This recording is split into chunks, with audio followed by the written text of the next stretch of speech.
The other day, I asked you all some reflection questions about the relationship between Michael Jackson's trauma and his greatness.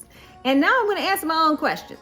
So, question number one was, do you believe that we get Michael Jackson's level of genius talent without him experiencing the abuse? Now, I believe that Michael Jackson was born with a special gift.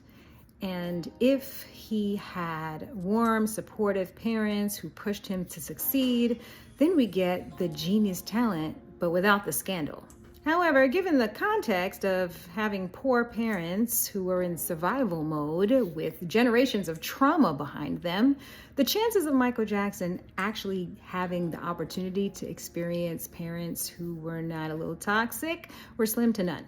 So there's what should have happened in a perfect world, and then there's the reality of the world that we actually live in.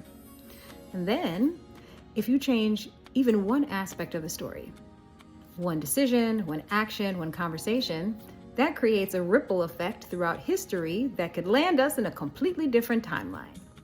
So maybe in an alternate reality, Joe Jackson is an apathetic parent who is nice but isn't really driven. And Michael Jackson ends up working in the steel mill just like his dad. And he's talented. He's still born with the same talent, so he ends up singing in a bar on the weekends. And maybe he gets discovered at that bar and still gets a chance to make the same impact on the world.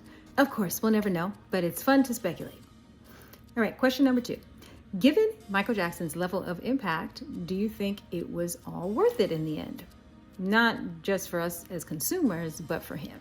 I believe that Michael Jackson should not have been abused under any circumstances, and there is absolutely no justification for it. And it happened, and we can't change that it happened, and we are fortunate that at least humanity got some good out of it. Now, some people in this conversation have suggested that perhaps the trauma was worth it because it led to Michael Jackson helping so many children.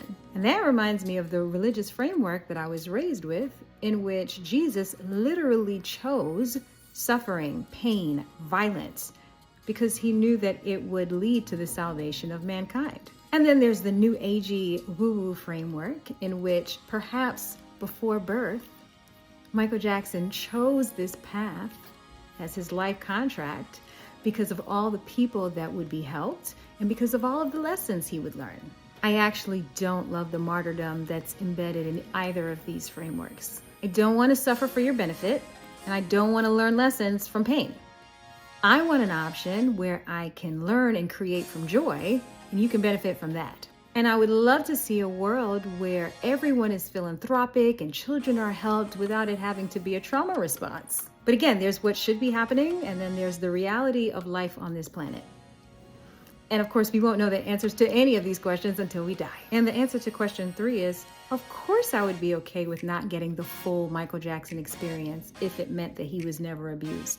Just like I can't miss the children I never got pregnant with. So to wrap up this whole discussion on Michael Jackson, I do not believe that trauma is a prerequisite for greatness.